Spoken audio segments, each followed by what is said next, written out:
Vangelo secondo Matteo, capitolo 21. L'ingresso di Gesù a Gerusalemme. Gesù e tutti i discepoli suoi si stavano avvicinando a Gerusalemme e quando arrivarono a Betfage, che era un paesiello che stava poco lontano dal monte dell'Oliva, Gesù mandò annanzi a essi due discepoli suoi, dicendo a loro: «Gli ha 30 kg pesi, che stanno annanzi a voi, e in fromma trasita, troverete una ciuccia attaccata. E avvicina a questa, un figlio che sta ciuccia, sciuglietela e portatemi innanzi a me. E se qualcuno avesse ricevuto qualcosa, voi risponderete così: perché servono al Signore, ma non state in pensiero, perché vi manderà subito un'altra volta qua. E tutto questo succedette, perché sapeva compiere tutto quello che era stato detto per mezzo del profeta. Ricita che la figlia di Sion, o vicano, venendo a te un re tuo, assettato in coppa una ciuccia, cravacando un figlio una ciuccia. I discepoli jettano e facettano proprio come aveva comandato a loro Gesù. Portarono innanzi a essa che la ciuccia e chi lo figlio era ciuccia, mettendo in quella che la ciuccia e mandiella, catenevano in gola a loro e facettano assettare Gesù là in coppa. Tutta quella folla, che era tanta rossa che non si poteva manco contare, stennettero in terra e mandiella loro per mezzo a via. Petramente, là ti tagliavano in frasca la coppa e l'arbore e stennevano in terra per mezzo a via. Tutti quelli che camminavano innanzi a esse e tutti quelli che la levano appresso, a voce a Davide dicevano: Osanna, gloria a Dio e a chi suo figlio è Davide, benedetto quello che viene a nome del Signore, gloria a Dio in dei cieli e più a Davide. Quando Gesù trasette in la città di Gerusalemme, si arrevutai tutta la città e tutta la gente che la città si addimandava: ma chi è questo? E che la folla rispondeva: questo è Gesù di Nazaret, o profeta che viene a rinda Galilea. E i profanatori cacciarono il tempio. Poi Gesù trasette rindo il tempio e ha cominciato a cacciare fuori tutte che trovai che stavano là dentro per accattare e per vendere. Buttai in terra tutte le bancarelle e quelli che cagnavano il denaro e tutte le segge quelli che vendevano, e palumi e ricette a loro. In la scrittura sta scritta: a casa mia sarà chiamata a casa della preghiera, voi invece l'avete fatta diventare una rotta e mariuola. S'accustarono a Gesù rindo il tempio, cecate e struppiate, e esse subito e facette sta buono. Tutte le private e tutte le master della legge, vedendo tutte quelle meraviglie che faceva, e sentendo tutte quelle creature che allucavano e ricevano, osanno figlie di Davide, s'indussecavano una piezza e avutandosi a Gesù le ricettano. Ma non siete tutte quelle che stanno dicendo tutta la gente e tutte queste creature? Sì, rispondette a loro Gesù. E voi non avete mai leggiuto queste parole che stanno scritte? A rinda a vocca le creature e nell'ille e latte te si granagata una rolia all'ora. Ritorna a Betania. Gesù poi assai che la folla, insieme con tutti i discepoli suoi, se ne ascetta in da città di Gerusalemme e se ne jetta a Betania e là passai nottata. A maledizione del figlio. A mattina impresso Gesù, per tramente, tornava un'altra volta in da città, sentette fame.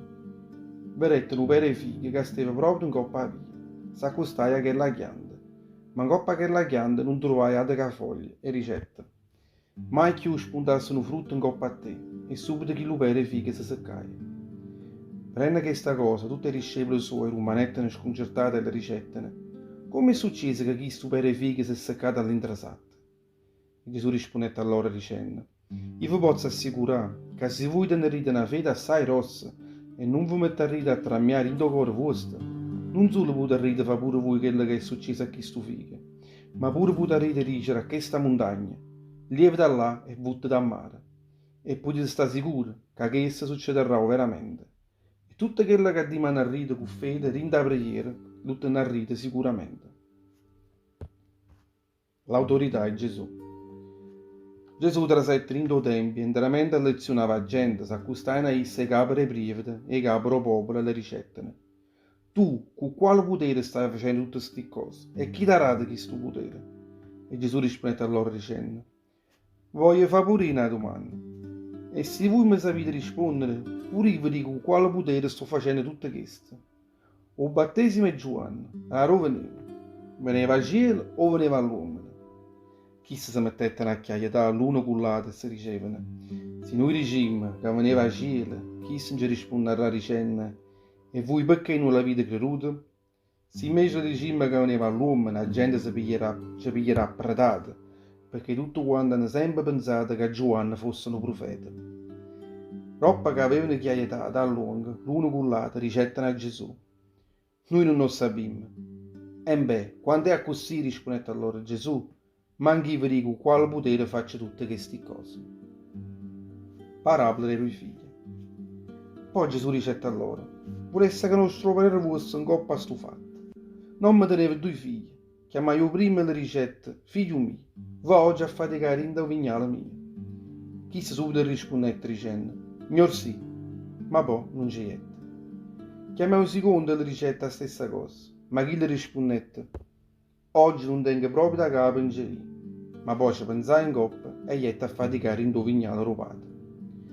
Moi volesse sapere a voi, chi è che questi due figli ha fatto volere rubato? Certamente l'ultimo, rispondettero loro tutti insieme. E Gesù dicette a loro: beh, vi posso assicurare che i mariuole e puttane vi passeranno innanzi rindo regno di Dio. È venuto in mezzo a voi Giovanni, che vi ha mostrato la vera giustizia, e voi non l'avete creduto. I mariuole e puttane invece l'hanno creduto. E voi invece, pure se avete voluto tutte queste cose, non solo non avete voluto cagnare a capa vostra e non vi siete pentuti, ma avete pure continuato a non credere a essa. La parabola della vigna. Sentite ancora questa parabola, dicette Gesù. Gesteva un padrone che andava in un vignale, la tornai con una spalla, per scavare in un trappito in mezzo, per fabbricare pure una torretta e guardia. Poi consegnai che lo vignale a certi campagnoli e se ne jette assai lontano. Quando arrivai al tempo, era i frutti, mandai là serve suoi per indruitare che la parte la raccolta che toccava a essa. Ma quelli campagnoli, chi in infamità, afferrai in chiste a di serve, uno regnette ne mazzate, e nato l'accerettene, e nato facettene morire appretate. Chi lo padrone mandai a di serve, assai più e chil e prima, ma pure chi se facette la stessa fine. Ultimo che il padrone mandai i figli suoi, che voleva bene assai, e pensava: certo avranno un po' che crianze per figli. Chi li cafuno invece, come verettano che arrivava i figli, si ricettano l'uno con l'altro. Verite sta venendo con i figli suoi, chi se la rete perché non lo va mai a mezzo, a così tutto vignale sarà nostro per sempre. E a così facettene. Quando chi lo figlio arriva là, o vigliaino, o taino fuori chi lo vignaio, io facettene morì. Quando me ne narrò il padrone chi lo vignaio, che ne farai tutti chi li campagnoli? E tutta che la gente rispondette dicendo: certo ci darà tutti chi li cafuna, assai infame, e consegnerò il vignale suo a di parzunare. Che al tempo suo le consegneranno che la parte la raccolta che toccava a essa. Gesù ricetta ancora a loro: non avete mai leggiuto in scrittura che la prete che i fravacatura hanno scartata è diventata la prete puntona. Tutto che è stato fatto dal Signore è una cosa stremata innanzi all'occhio nostro. Perché sti veriche sarà luogato il regno di Dio a voi e sarà consegnato rinda in mano in un popolo che lo farà fruttificare. E chi cadrà in coppa a questa prete si sfracellerà, e se questa prete avesse a in cuore a qualcuno lo scamazzerà. Quando tutti chi li capre i prievoli, tutti i farisei sentettero queste parole, capettano subito che Gesù stava parlando in loro e volevano far restare. Ma sappiano a paura la folla, che apprezzava Gesù come un profeta.